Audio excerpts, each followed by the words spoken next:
Hi, I'm Dr. Bertice Berry, and I want to tell you a story. I'm excited about this story.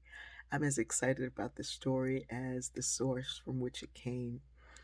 Earlier this week, we started a group for people to communicate and share their stories with one another, to post them in um, video or written poems. We're getting all kinds of things, and those stories are amazing. If you're not on Facebook, you can find this group. It's called Stories to Tell with Dr. Bertice Berry, and it's on Facebook. I also share tips for telling stories because storytelling is the best way. We are wired for narrative to convey big ideas, large information. It's the best way to communicate with anybody through a story. Facts and figures are good, but let the story tell those. Anyway, I shared a tip on knowing who your audience is, that this is important. And in sharing that, I said that whether you're speaking to NASA engineers or to a group of bankers, you can't tell the same story the same way to those people because it's a different audience and you have to know the audience. And someone commented, "Oh my goodness, this is my problem. I'm married to a NASA engineer. I don't think he's hearing anything I'm saying." Well, not most of it, because they've been married for a long time. I'm sure he hears her. It's just his response is different. And even that you have to learn. You have to learn that sometimes people are sitting and looking at you like this, and they'll be the one that comes up to you and say, "You've changed my life." And you're like, "Where were you when I was speaking?" But it's not about how we're seeing the information, it's how people are feeling it. So I said to her, "Let me share my secret sauce." When I was in undergrad, I loved to study in the wee hours of the morning. That was the best time for me. My brain was firing on all cylinders, and that was the best time. And all of the other sociologists, they did not study at 3 in the morning. So my study partner was an engineer named Freddie Moore. And he was a great study partner because he also studied at 3 in the morning. And we'd study quietly to ourselves. We're just working and studying and working and studying our own information.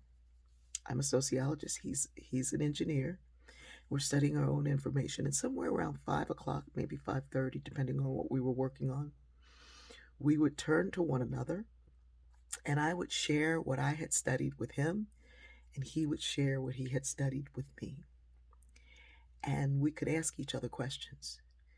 And when we knew, we knew that we knew what we knew when we could communicate it to someone from a different discipline. We weren't trying to be an engineer and he a sociologist. He was trying to convey what he knew to someone who didn't know it, to show that he knew what he knew. And that's how I learned to speak to someone who didn't have the concepts, the jargon, the language of my industry, speaking to them so that they got what they needed. Speaking is not the journey. Storytelling is not the journey. It's the car that gets us there. And what music we play, what books we listen to, what games we play along the way are determined by the folks sitting in the car. And sometimes we drive our car like dictators. We're going to tell you what you want, what we want to tell you, no matter what. Whether you hear it or not, you're going to learn it. Sometimes we drive our car with like everybody trying to get their own thing going at the same time. That doesn't work. That's a lonely ride. We're doing a lot of that riding right now with everybody with their own personal device going on. Sometimes we drive that car with only a few people having a say. But really, what we need to do is share what we know and let others have a say in how they hear it, and how it affects them, how it touches them. how it moves them. I don't know if we're ready for this. But those folks in that group, they're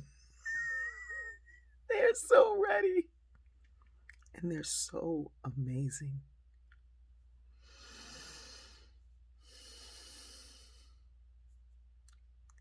Take the time in your house to listen to something together, to really pay attention and see what others have heard, what they felt, what they knew.